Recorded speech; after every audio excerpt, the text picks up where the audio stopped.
आज की वीडियो में हम सीखेंगे टाइप कास्टिंग क्या होती है, इनपुट फंक्शन क्या होते हैं, ऑपरेटर्स क्या होते हैं और पाइथन में हम कौन कौन से ऑपरेटर्स का यूज करते हैं। सबसे पहले हम टाइप कास्टिंग के बारे में सीखेंगे।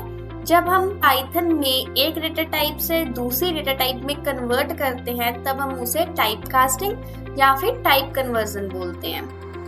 पाइथन में टाइप कास्टिंग 2 टाइप्स की होती है। एक होती है इम्प्लिसिट टाइप कास्टिंग, एक होती है explicit type casting. Implicit type casting automatically done की जाती है पाइथन के द्वारा।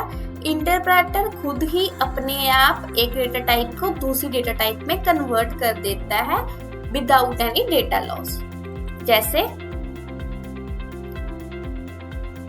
हमने 2 वेरिएबल लिए जिसमें हमने इंटीजर वैल्यूज को स्टोर करवा दिया। अगर हम उसके दोनों वैल्यूज को डिवाइड करें और उसकी टाइप चेक करें, उसकी टाइप क्या आएगी? उसकी टाइप आएगी फ्लोट। ठीक है, ये होती है टाइप कास्टिंग कि इंटरप्रेटर ने खुद ही इंटीजर डेटा टाइप को फ्लोट डेटा टाइप में कन्वर्ट कर दिया। इसी तरह ही आपके पास एक्सप्लिसिट टाइप कास्टिंग होती है जो यूजर द्वारा की जाती है या फिर प्रोग्रामर द्वारा की जाती है using a built in functions. Built in functions हमारे पास इंटीजर होता है, स्ट्रिंग होते हैं, फ्लोट होता है, इसी तरह set, tuple and list built in function होते हैं जो टाइप कास्टिंग के लिए यूज होते हैं।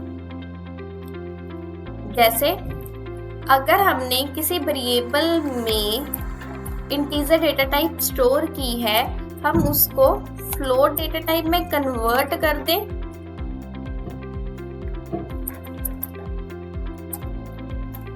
और उसकी टाइप चेक करें तो उसकी टाइप क्या आएगी? फ्लोट आएगी। अगर उसी तरह हम उसको स्ट्रिंग में कन्वर्ट कर दें यूजिंग str फंक्शन, तब उसकी टाइप क्या आएगी? स्ट्रिंग आएगी। इस तरह हम बिल्ट इन फंक्शंस के द्वारा एक डेटा टाइप को दूसरी डेटा टाइप में कन्वर्ट कर सकते हैं। जैसे इंटीजर को फ्लोट में कन्वर्ट कर सकते हैं स्ट्रिंग में, स्ट्रिंग को फ्लोट में, इंटीजर में। ठीक है, उसी तरह कुछ और फंक्शंस भी होते हैं, सेट, टप्पल, लिस्ट, जिनके बारे में हम आगे वाली वीडियोस में पढ़ेंगे कि कैसे हम उनका यूज करते हैं। देन आपके पास होता है इनपुट फंक्शन। इनपुट फंक्शन का यूज हम यूजर से इनपुट लेने के लिए करते हैं। जब हम चाहते हैं कि जो वैल्यूज हैं वो हम सिलेक्ट ना करें, जो हमारा यूजर है वो सिलेक्ट करे, तब हम इनपुट फंक्शन का यूज करते हैं। इनपुट फंक्शन हमेशा स्ट्रिंग डेटा टाइप ही रिटर्न करती है।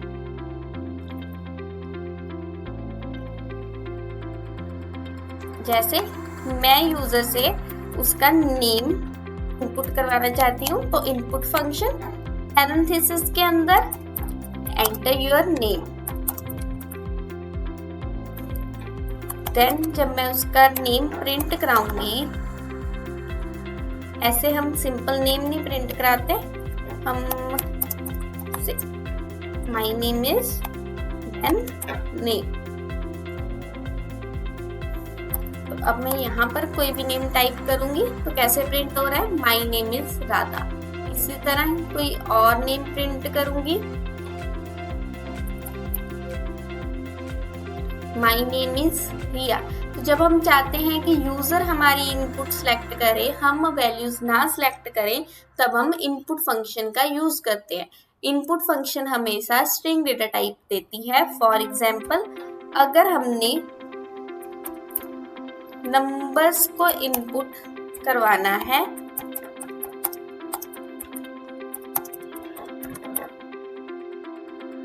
और जब हम इसकी टाइप चेक करेंगे तो इसकी टाइप क्या आएगी? अगर मैं यहाँ पर कोई नंबर भी एंटर करती हूँ तो उसकी टाइप स्ट्रिंग आ रही है। जब भी हमने नंबर्स को इनपुट करवाना है यूजिंग अ इंट फंक्शन या फिर फ्लोट फंक्शन, हमें उसको कन्वर्ट करना पड़ेगा। अब मैं यहाँ पर नंबर करती हूँ इनपुट, उसकी टाइप क्या आ रही है? इंटीजर। इसके बाद हम ऑपरेटर्स के बारे में सीखेंगे। ऑपरेटर्स क्या होते हैं? ऑपरेटर्स हमारे पास पाइथन में कुछ सिंबल्स होते हैं या फिर कीवर्ड्स होते हैं जो डिफरेंट टाइप्स ऑफ ऑपरेशन करवाने के लिए यूज होते हैं। उन सिंबल्स को हम ऑपरेटर्स कहते हैं। पाइथन में हमारे पास डिफरेंट टाइप्स ऑफ ऑपरेटर्स होते हैं: arithmetic operator, logical operator, comparison operator and assignment operator. सबसे पहले हम अरिथमेटिक ऑपरेटर के बारे में सीखेंगे। पाइथन में हमने कोई भी मैथमेटिकल ऑपरेशन करवाना है, चाहे प्लस करानी है, माइनस करानी है, मल्टीप्लिकेशन करानी है, तब हम अरिथमेटिक ऑपरेटर्स का यूज करते हैं। इसके लिए हम symbol plus, minus, divide, modulus, multiply, इन सब ऑपरेटर्स का हम यूज करते हैं, इन सब सिंबल्स का हम यूज करते हैं। जैसे अगर मैंने 2 वैल्यूज को प्लस करवाना है तो मैं कैसे कराऊंगी? तब मैं प्लस सिंबल का यूज करूंगी। a plus B 11। अगर मुझे माइनस करवाना है, इसी तरह अगर मल्टीप्लाई करवाना है,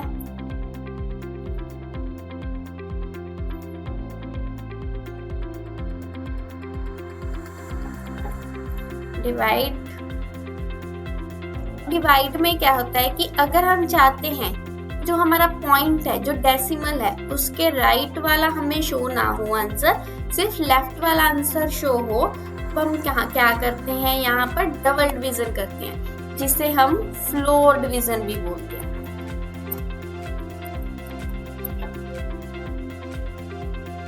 अब देखो, सिर्फ लेफ्ट वाला आंसर शो हो रहा है, राइट वाला आंसर नहीं शो हो रहा।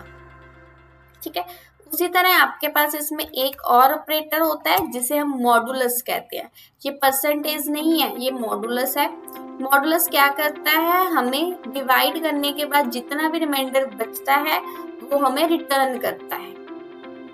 ठीक है, तो ये हमारा मॉडुलस है। यहाँ पर रिमाइंडर हमारे पास 5 बचा है तो वो 5 रिटर्न कर रहा है। इसी तरह अब हम यहाँ पर 3 को 2, यहाँ पर रिमाइंडर 1 आता है तो इसके रिमाइंडर 1 रिटर्न कर दिया। अगर हम चाहते हैं कि पावर, जैसे 3 की पावर 2, 5 की पावर 6 या 5 की पावर 2, तब हम डबल मल्टीप्लाई का साइन यूज करते हैं, डबल मल्टीप्लाई सिंबल यूज करते हैं। तो यहाँ पर 3 का क्या हो रहा है? स्क्वायर हो रहा है। ठीक है, उसी तरह हमारे पास अरिथमेटिक ऑपरेटर्स के बाद कंपैरिजन ऑपरेटर आते हैं। कंपैरिजन ऑपरेटर कहाँ यूज होते हैं? जब हम 2 वैल्यूज को आपस में कंपेयर कर रहे होते हैं, तब हम कंपैरिजन ऑपरेटर्स का यूज करते हैं कि एक वैल्यू दूसरी वैल्यू से ग्रेटर है, लेस है या फिर इक्वल है। और जो कंपैरिजन ऑपरेटर हैं वो हमेशा बुलियन डेटा टाइप रिटर्न करते हैं, मतलब हमेशा आंसर ट्रू एंड फॉल्स में देते हैं। इसमें कौन से सिंबल्स हम यूज करते हैं? Greater than, less than equal to, greater than equal to and not equal to. ठीक है, तो हमने यहाँ पर 2 वैल्यूज ले लेते हैं।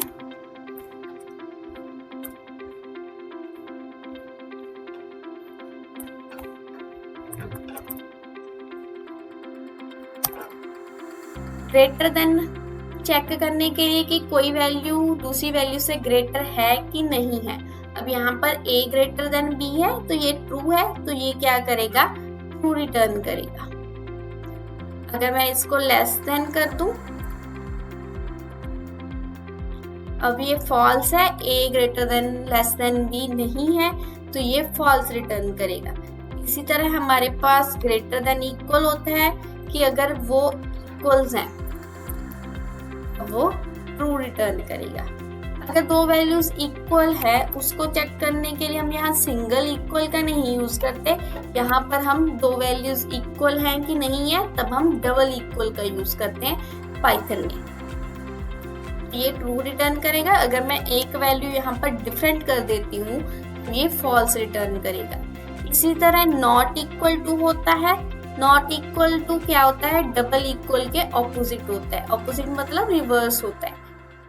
ठीक है, जब वैल्यूज इक्वल होती नहीं है तब वो फॉल्स रिटर्न करता है, जब वैल्यूज इक्वल नहीं होती तब वो ट्रू रिटर्न करता है। अगर यहाँ पर मैं वैल्यूज को इक्वल कर देती हूँ तब वो फॉल्स रिटर्न करेगा। ठीक है, तो ये हमारे कुछ होते हैं कंपैरिजन ऑपरेटर जो वैल्यूज को कंपेयर करने के लिए यूज होते हैं। ये कंपैरिजन ऑपरेटर आपके कंडीशनल स्टेटमेंट में बहुत यूज होते हैं। उसके बाद आपका आता है लॉजिकल ऑपरेटर। लॉजिकल ऑपरेटर आपके कंपैरिजन ऑपरेटर के बीच में लगते हैं। 3 टाइप के होते हैं, एंड, और, नॉट। जैसे यहाँ पर एक वैल्यू है,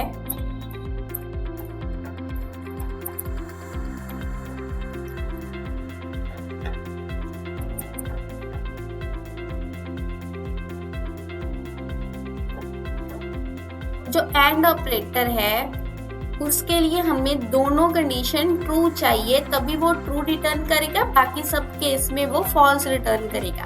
एंड के लिए हमारे पास दोनों वैल्यूज ही ट्रू चाहिए। ठीक है, तो यहाँ पर क्या हो रहा है, एंड में a ग्रेटर देन b, यहाँ पर 8 ग्रेटर देन 6 है, तो ये वाली कंडीशन ट्रू है। And b less than a, ये भी कंडीशन ट्रू है। अब ये इस केस में क्या आंसर रिटर्न करेगा, ट्रू आंसर रिटर्न करेगा। अगर यहाँ पर मैं लिख दूं a ग्रेटर, मैंने एक कंडीशन फॉल्स कर दी तब ये हमारे पास फॉल्स रिटर्न करेगा। अगर दोनों में से कोई भी कंडीशन फॉल्स हो जाती है तब ये फॉल्स रिटर्न करता है। अगर दोनों कंडीशन ट्रू हैं तब ये ट्रू रिटर्न करेगा। अगर दोनों ही कंडीशन फॉल्स है तो ये फॉल्स रिटर्न करेगा। अगर यहाँ पर मैं और लगा दूं, और के लिए ऐसी कंडीशन नहीं होती कि दोनों कंडीशन ही ट्रू चाहिए। और के लिए अगर एक भी कंडीशन ट्रू है तो वो ट्रू रिटर्न कर देगा। अब ये वाली कंडीशन तो उसके लिए फॉल्स है कि a लेस देन b है ना, बट ये वाली कंडीशन तो ट्रू है, इसलिए उसने क्या रिटर्न कर दिया, ट्रू रिटर्न कर दिया। उसी तरह आपके पास होता है नॉट। नॉट कंडीशन के फ्रंट में लगता है, और नॉट क्या करता है, जो आपकी ट्रू कंडीशन होती है उसको फॉल्स कर देता है और फॉल्स कंडीशन को ट्रू कर देता है। तो ये वाली कंडीशन आपको क्या दे रही थी, आंसर ट्रू दे रही थी। अब नॉट ने क्या किया, उसको फॉल्स कर दिया। तो ये हमारे होते हैं लॉजिकल ऑपरेटर जो कंपैरिजन ऑपरेटर के बीच में लगते हैं। उसके बाद होते हैं असाइनमेंट ऑपरेटर। असाइनमेंट ऑपरेटर कौन से होते हैं, जो वैल्यूज असाइन करने के लिए यूज होते हैं वेरिएबल्स को। ठीक है, जैसे एक तो आपका हो गया इक्वल। इक्वल कैसे यूज होता है, इक्वल 7 वैल्यू ए को असाइन कर है, तो यहाँ पर जो सिंगल इक्वल है वो असाइनमेंट ऑपरेटर है, और जो आपका डबल इक्वल है वो कंपैरिजन ऑपरेटर है। उसी तरह आपका a प्लस इक्वल टू 1, तो प्लस इक्वल टू भी आपका असाइनमेंट ऑपरेटर। इसका मतलब कि आप जो 7 है, मतलब a है, उसमें एक ऐड कर दो और उसको a में ही स्टोर करा दो। जब आप प्रिंट कराओगे a को तो अब उसकी वैल्यू क्या होगी, 8 होगी। ठीक है, इसी तरह होता है माइनस, उसमें से एक 1 माइनस कर दो। अगर यहाँ पर मैं 3 लिख दूं तो 3 माइनस कर दो। उसी तरह होता है मल्टीप्लाई, तो अब इसका आंसर 21 आना चाहिए। इसी तरह होता है डिवाइड,